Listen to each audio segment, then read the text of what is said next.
Part 1. How to intrigue everyone without saying a word. First impressions are incredibly powerful. According to Leo, you have only about 10 seconds to make a lasting impact. In those few seconds, you can either attract someone's interest or lose it completely.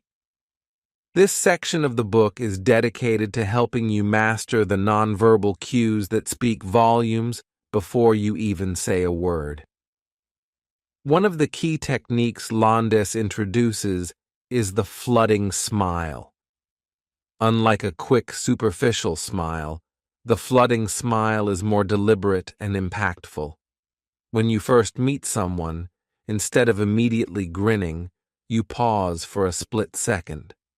This pause allows you to make eye contact and fully acknowledge the person before your smile gradually spreads across your face. This kind of smile feels more genuine and personalized, making the other person feel truly seen and appreciated. It's the difference between a mechanical reaction and a meaningful connection.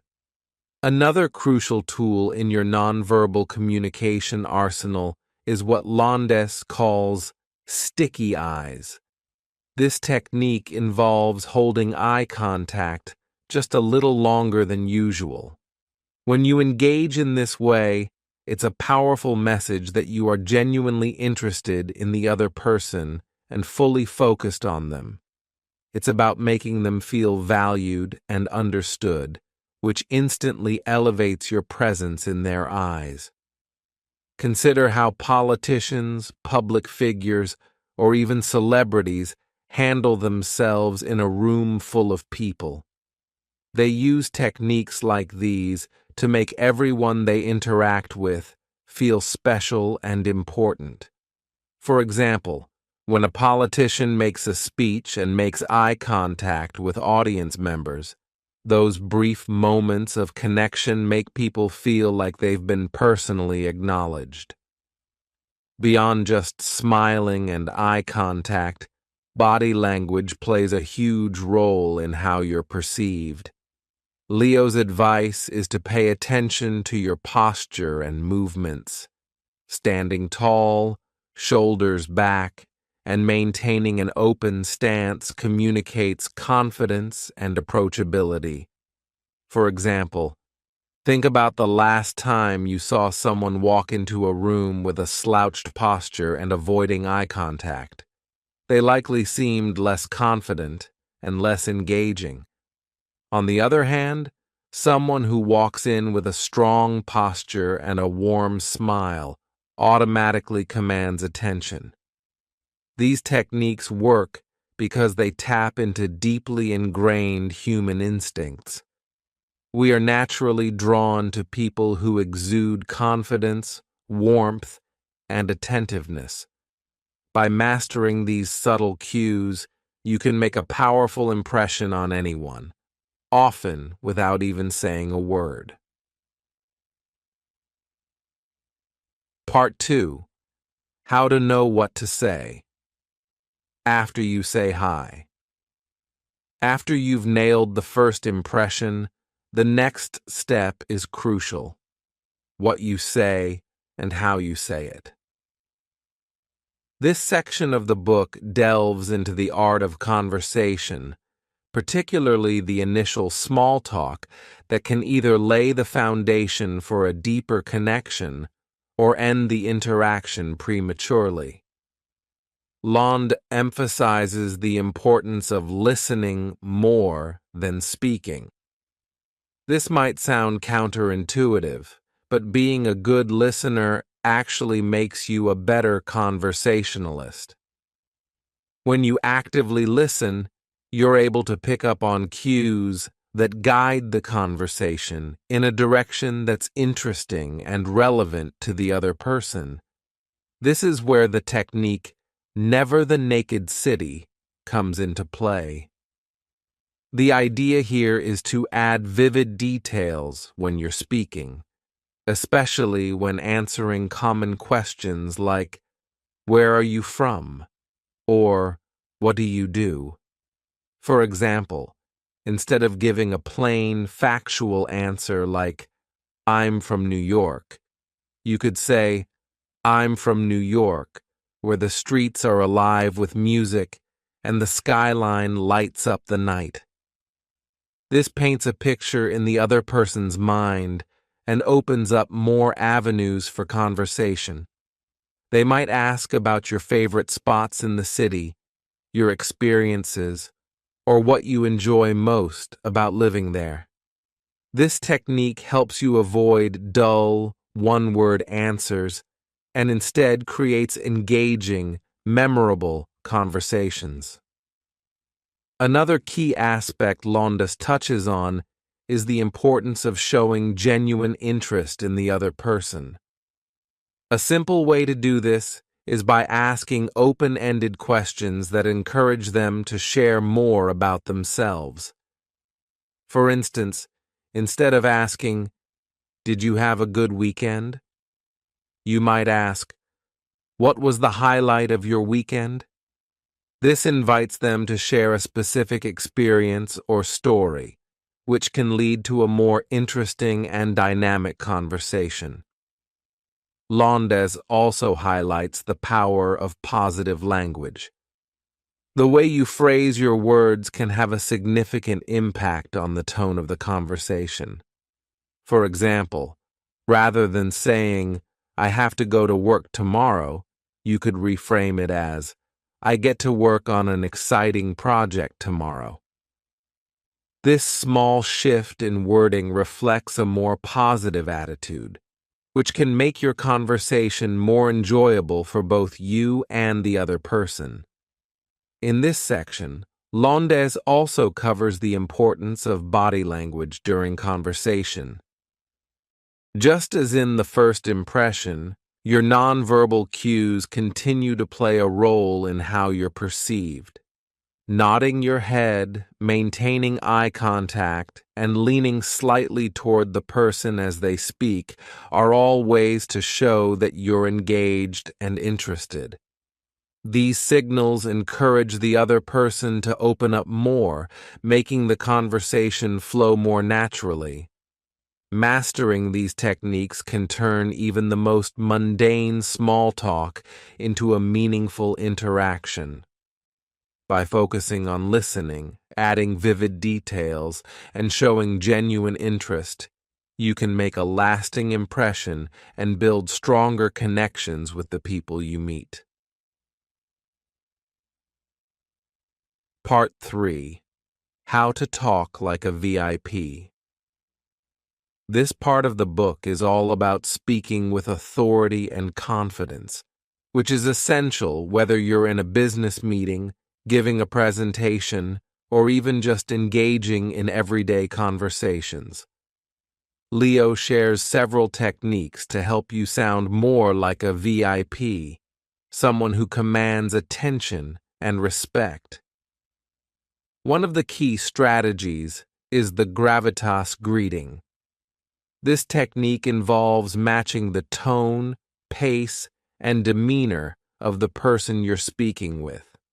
For instance, if you're meeting someone who speaks slowly and thoughtfully, you should adjust your own speech to match their pace. This mirroring helps to build rapport quickly because it makes the other person feel more comfortable and understood. Think about how great leaders or speakers adjust their communication style depending on their audience. They instinctively know how to connect by matching the energy and tone of those they're engaging with. Another critical point Londas emphasizes is the power of silence.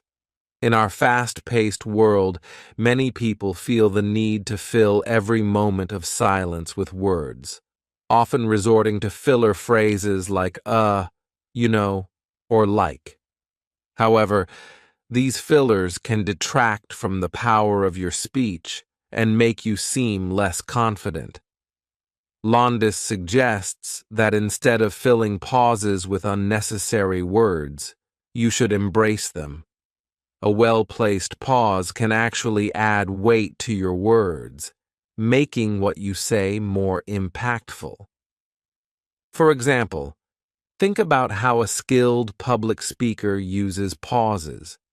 They're not afraid to let a moment of silence hang in the air because they know it will grab the audience's attention. Londe also discusses the importance of avoiding overused phrases and cliches, which can make your speech seem generic and uninspired. Instead, she encourages using precise language that clearly communicates your point. For instance, instead of saying something vague like, "We need to improve our customer service," you might say, "We need to implement a more efficient system for handling customer inquiries, reducing response times by 50%. This kind of specificity not only demonstrates your expertise, but also makes your communication more compelling and credible. Another technique discussed in this section is avoiding verbal viruses. These are words or phrases that can weaken your speech, such as "I think," "maybe," or "kind of." These qualifiers can make you sound uncertain or hesitant, which undermines your authority. By eliminating these from your vocabulary, you can speak more assertively and leave a stronger impression. For instance, instead of saying, "I think we should consider this option," you could say, "This option will deliver the best results." Londes also touches on the importance of storytelling as a tool for effective communication. People are naturally drawn to stories because they're relatable and memorable, and you can incorporate a relevant story into your conversation. It helps to illustrate your point in a way that facts and figures alone cannot.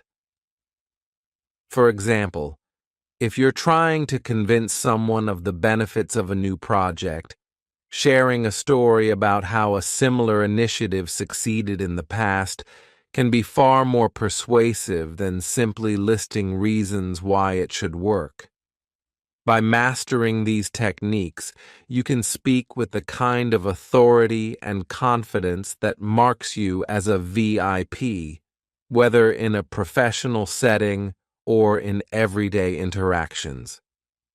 These skills will help you communicate more effectively, build stronger connections, and ultimately achieve your goals. Part 4. How to be an insider in any crowd. Feeling like an outsider in a group can be daunting, but Lace provides powerful strategies to help you blend in seamlessly and make meaningful connections no matter where you are. This section focuses on transforming yourself from an outsider into an insider by tapping into the interests and passions of the people around you. One of the standout techniques in this section is bear their hot button. The idea here is to identify what makes the person you're speaking to excited, passionate, or deeply interested. Everyone has topics that ignite their enthusiasm, whether it's their work, a hobby, or a cause they care about. By steering the conversation towards these topics, you not only make the interaction more engaging for them, but also position yourself as someone who understands and shares their interests. For instance, if you're at a social event and find out that someone is passionate about environmental issues, you might bring up recent developments in sustainability or share your own thoughts on how individuals can contribute to environmental protection. This not only makes the conversation more lively, but also helps you to be seen as someone who is part of the in-crowd, someone who gets it. The key is to listen carefully and pick up on cues that reveal what matters most to the other person. Lies also emphasizes the importance of preparation before attending an event or gathering. She suggests doing a bit of homework on the people you're likely to meet. This could involve researching common interests, relevant topics, or even current events that are likely to come up in conversation. For example, if you know you're going to a tech conference, familiarizing yourself with the latest trends in the industry will allow you to contribute meaningfully to discussions. By dropping relevant names, topics, or facts during your conversations, you signal to others that you're knowledgeable and well-prepared, instantly making you more relatable and connected to the group. Another technique Lies highlights is learn their lingo. This involves picking up on the specific language, jargon, or phrases that are commonly used within a particular group or industry. By using the same terminology, you show that you're familiar with their world, which helps to build rapport. For instance, if you're networking with marketing professionals, using terms like customer journey, conversion rate, or brand equity can make you seem more like an insider. Lace also points out that sometimes it's not about leading the conversation, but knowing when to blend in and support the flow of discussion. This means being adaptable and willing to shift gears based on the dynamics of the group. If the conversation moves from work to a shared interest, like sports or travel, being able to engage in that topic shows that you're versatile and can connect on multiple levels. Ultimately, being an insider is about making others feel comfortable around you. It's about demonstrating that you share common ground, whether through interests, knowledge, or simply the ability to have an enjoyable conversation. By mastering these techniques, you can walk into any room and feel confident that you'll be able to connect with people. Part 5. How to sound like your peas in a pod. Creating a strong, immediate bond with someone is crucial for building trust and rapport. This section of the book delves into the art of mirroring and matching the person you're interacting with, which makes them feel understood and connected to you. The goal is to create an environment where the other person feels that you're just like them, leading to a more natural and easygoing relationship. One of the primary techniques Lias discusses is echoing. Echoing involves subtly mimicking the language, tone, and gestures of the person you're speaking with. This doesn't mean copying them in a way that's obvious or unnatural, but rather reflecting their style in a way that feels comfortable and instinctive. For instance, if someone frequently uses certain phrases or speaks in a particular rhythm, you can mirror these elements in your responses. This technique works because it taps into the human tendency to feel more at ease with people who are similar to us. For example, imagine you're in a conversation with someone who says, "I'm really passionate about cooking." A simple yet effective response could be, "It's great to meet someone else who loves experimenting in the kitchen." By using similar words and expressions, you create a sense of shared identity, making the other person feel like you're on the same wavelength. This can be particularly effective in professional settings where building quick rapport is essential, such as in interviews or client meetings. Another technique Lays explores is empathic echo. This involves not just mirroring words, but also showing that you understand and empathize with the emotions behind those words. For instance, if someone is expressing frustration about a challenging project, you might respond with, "It sounds like that's been really tough for you. I can see why you'd feel that way." This shows that you're not just hearing their words, but also understanding their feelings, which deepens the connection between you. Lace also highlights the importance of pacing and leading.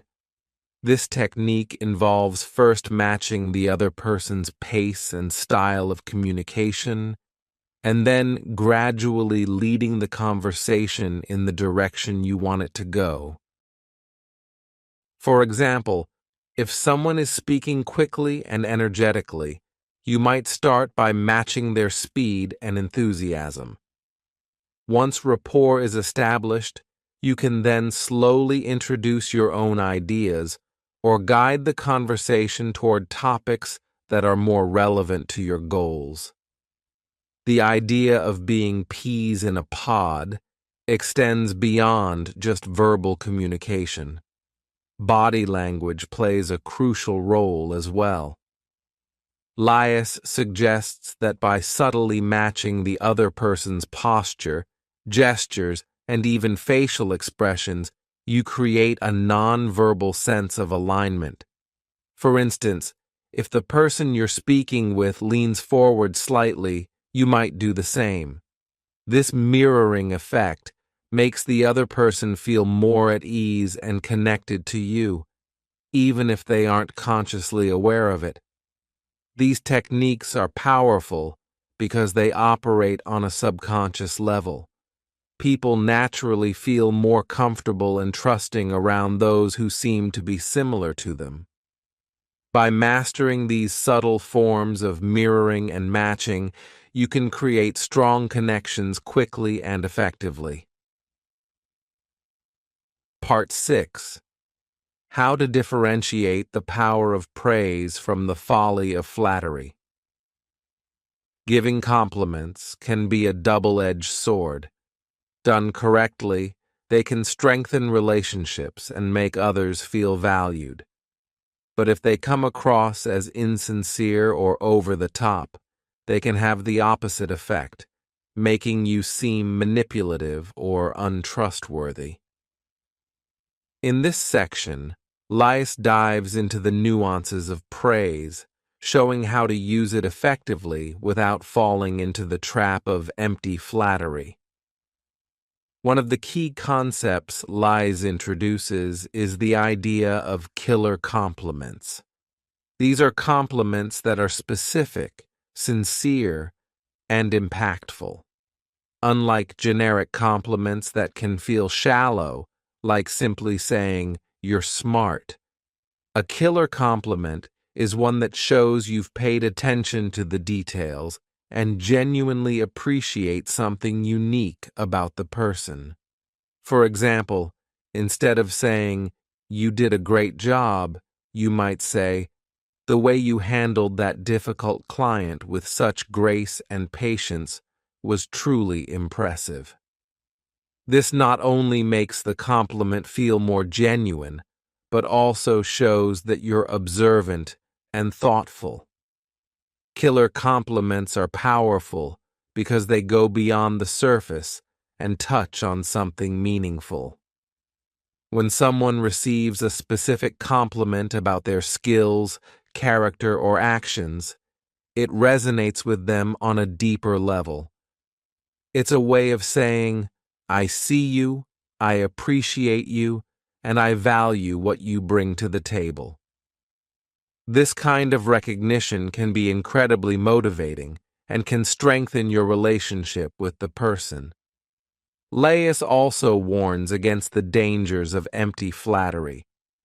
Flattery, unlike genuine praise, often comes across as insincere because it's either too vague or too excessive. For example, telling someone, "You're the best person I've ever met," without any context or evidence to back it up, can sound disingenuous and may make the person question your motives. People are generally good at detecting when a compliment is not authentic and rather than building a connection, it can create a barrier of mistrust. Another technique Lias discusses is the undercover compliment. This is when you compliment someone indirectly, often by telling a third party about the person's strengths in a way that you know will get back to them. For instance, if you're talking to a colleague and mention how impressed you were with another team member's recent work, the word is likely to get back to that person, enhancing your relationship with them. This approach can be particularly effective in professional settings where direct praise might feel awkward or out of place. Timing is also crucial when it comes to giving compliments. Lies suggests that the best time to give a compliment is when it's unexpected but relevant. Compliments given during or immediately after an achievement can feel more genuine because they're tied to a specific event or action. For instance, complimenting someone right after they've delivered a great presentation makes the praise feel timely and earned, as opposed to randomly complimenting them without any clear reason.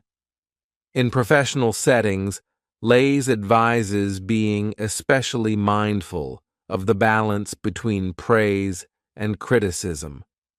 A well-timed compliment can soften the blow of constructive criticism, making it easier for the person to accept feedback. For example, starting with, "You did a great job on this part. Here's where we can make improvements," ensures that the person feels appreciated before addressing areas for growth.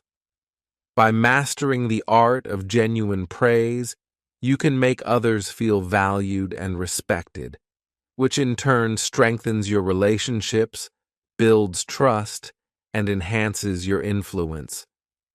These techniques help you navigate the delicate balance between being supportive and being perceived as overly flattering, ensuring that your compliments are always well received. Part 7. How to direct dial their hearts.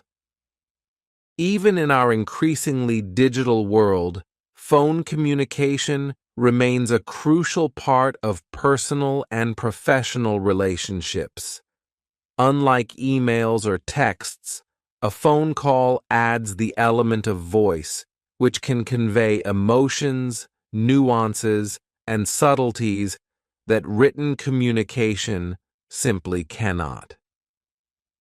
Lias understands the importance of making phone calls more engaging and personal, and she provides several strategies to help you make every call count. One of the key techniques Lias introduces is the human magnetism response. This involves carefully matching the tone, pace, and emotion of the person on the other end of the line to create a more personal and connected conversation. The goal is to make the person feel understood and comfortable, which can significantly enhance the quality of the interaction. For example, if the person you're speaking with sounds stressed or anxious, you can lower your voice and speak more slowly and calmly. This not only helps to soothe them, but also demonstrates that you're tuned into their emotional state and are responding accordingly. This technique is particularly effective in customer service roles or any situation where you need to de-escalate tension. For instance, if a client calls you upset about an issue, mirroring their tone initially and then gradually leading the conversation towards a calmer, more solution-focused discussion can help diffuse their frustration. By aligning your vocal cues with theirs, you create a subconscious connection, making them more receptive to your message. Another important aspect of effective phone communication is being mindful of how you begin the conversation. Lias suggests starting with a warm and enthusiastic greeting, which sets a positive tone for the rest of the call.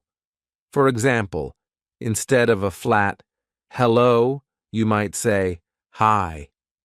It's great to hear from you," in an upbeat tone.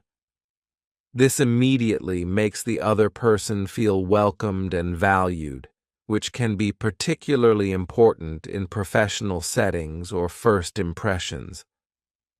Lies also advises against rushing through phone conversations. While it might be tempting to get straight to the point, taking a few extra moments to ask how the person is doing or to exchange pleasantries can make the conversation feel more personal and less transactional. For instance, starting with, "How's your day going so far?" before diving into the main topic can create a more relaxed and friendly atmosphere, which is more conducive to building rapport. Another technique Lace recommends is verbal judo. This involves gently redirecting negative or confrontational comments into more positive or neutral territory. For example, if someone says, "This issue has been a disaster," you might respond with, "I can see how frustrating this must be, but I'm confident we can work together to find a solution." This approach acknowledges the other person's feelings without reinforcing negativity, helping to steer the conversation in a more constructive direction. Lias also emphasizes the importance of leaving a memorable voicemail message. In a world where voicemails are often ignored or deleted, making yours stand out can make a significant difference. She suggests being clear, concise, and enthusiastic, and ensuring that your tone conveys the message you want to leave. For example, instead of a monotonous, "This is John, call me back," you might say, "Hi, this is John. I have some exciting updates I'd love to share with you when you have a moment. Looking forward to connecting soon." This not only increases the likelihood of getting a return call, but also leaves a positive impression. Finally, Lays discusses the power of timing. Knowing when to call can be just as important as how you conduct the call.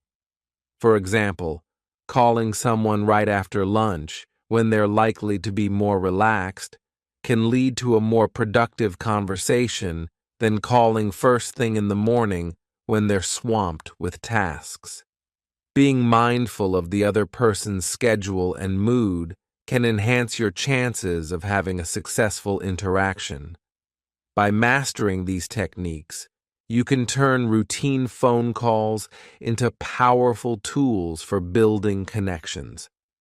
Whether in business or in your personal life, a well-handled phone conversation can leave a lasting positive impression and can be the key to strengthening relationships. Before engaging them in conversation, similarly, knowing when to exit a conversation gracefully is just as important as knowing how to start one. Londas recommends having a polite exit line ready, such as, "It's been great talking with you. I'm going to grab a drink, but let's catch up later." Finally, Londas talks about the importance of following up after the event.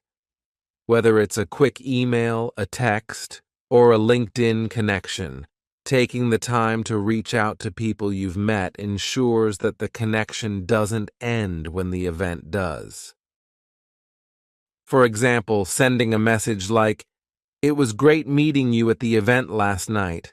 I enjoyed our conversation about topic, and I'd love to continue it sometime," helps solidify the relationship and opens the door for future interactions.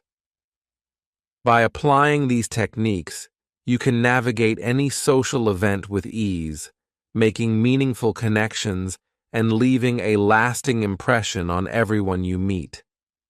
Whether you're at a business conference, a casual party, or a formal gathering, these strategies will help you stand out and build a network of valuable relationships.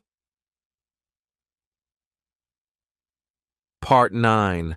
How to break the most treacherous glass ceiling of all. In this final section, Lais addresses some of the most challenging aspects of social interaction, such as dealing with difficult people, overcoming social barriers, and navigating high-stakes situations.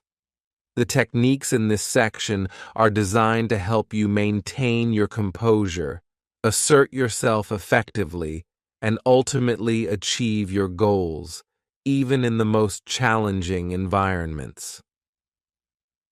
One of the key techniques Lais introduces is the broken record. This involves calmly and persistently repeating your point or request until it is acknowledged. The idea is to stay firm and focused on your goal without getting sidetracked by deflections or distractions. For example, if you're negotiating a deal and the other party keeps avoiding your key term, you would calmly restate it each time until they address it directly. This technique is particularly effective in situations where the other person might be trying to wear you down or push you into a decision before you're ready. The broken record is not about being confrontational. Rather, it's about being consistent and unwavering in your communication. By calmly repeating your point, you make it clear that you are serious and that this issue is important to you. Over time, this persistence can wear down resistance and lead to a more favorable outcome. This approach is useful not only in negotiations, but also in any situation where you need to assert your position firmly, such as in workplace discussions, customer service disputes, or even personal disagreements. Londas also discusses the importance of handling criticism gracefully. In any social or professional setting, you're likely to encounter situations where you're critiqued or challenged. Londas suggests a technique called the empathetic probe, where you acknowledge the other person's perspective and ask for more information before responding. For instance, if someone criticizes your work, you might say, "I understand where you're coming from. Can you tell me more about what specifically didn't work for you?" This approach not only diffuses tension, but also shows that you're open to constructive feedback, which can help turn a potentially negative interaction into a productive one. Londas also explores the concept of the perfect apology. There will be times when you make a mistake or offend someone, whether intentionally or not. Knowing how to apologize effectively is crucial for repairing relationships and maintaining your reputation. Lais suggests that a perfect apology includes 3 key elements: acknowledging the mistake, expressing genuine remorse, and offering a solution or way to make amends. For example, if you missed an important deadline, a perfect apology might sound like, "I realize I missed the deadline, and I'm truly sorry for the inconvenience this has caused. I've already started working on a solution, and I'll make sure it's completed as soon as possible." This kind of apology not only addresses the issue, but also shows that you're taking responsibility and are committed to resolving it.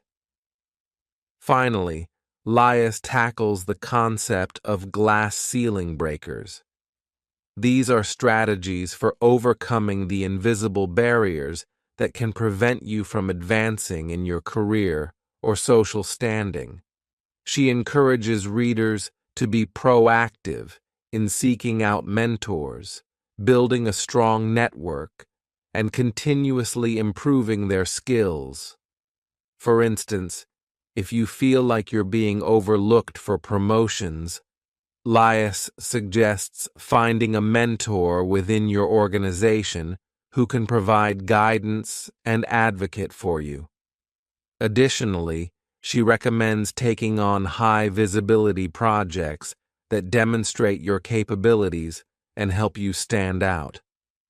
Londes also emphasizes the importance of self-confidence in breaking through the glass ceiling. This includes believing in your own value, advocating for yourself when necessary, and not being afraid to take risks. For example, if you're in a meeting and have a great idea, don't hesitate to speak up and share it, even if you're the junior person in the room. By consistently demonstrating your value and expertise, you can gradually overcome the barriers that might be holding you back. By mastering these techniques, you're not just learning how to talk to anyone, you're learning how to leave a lasting impression, build genuine connections, and navigate social situations with confidence and ease. Whether it's in your personal life or professional career, these tips can transform the way you interact with others, helping you to achieve your goals and make the most out of every encounter. Did you like the summary? Click the like button now to support our channel and click subscribe if you want to get notified each time we post a new book summary.